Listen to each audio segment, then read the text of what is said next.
If your bike has an aftermarket rear shock reservoir and the Lance Gamma supplemental fuel petcocks, and it can be difficult to get to the transmission fill cap right there, which is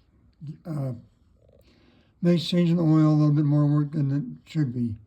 So what my workaround for this was, right here we've got the oil level fill hole thing. This came from dirt bikes, where you put a hole, bolt in the clutch cover, and then you can just pour oil in and make sure that the tranny always has oil in it, which is important because during the summer, you ride it, it gets hot.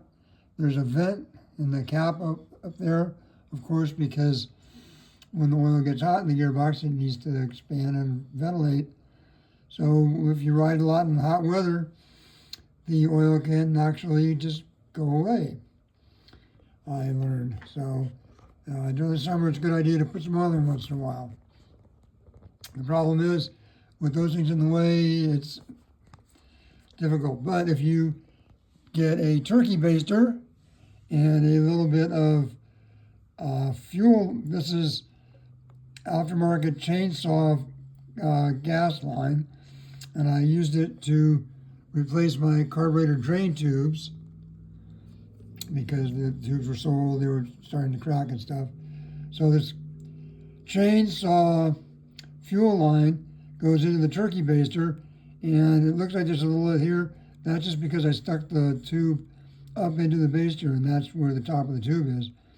But I filled this thing up, and a couple times. It takes a little patience, and it drains down in here, and you can see that there's a little bit of oil right there, which means that I got it just full. It's just a little bit too much oil in there, which is fine. What I'm going to do next is I'm going to pull the line out of the level fill hole here, level check hole, and let it drain down into my oil pan, and then I'll put the bolt in and everything will be good. So there's a solution to the making putting oil in easier when you've got a couple of things in the way of getting at the transmission fill cover.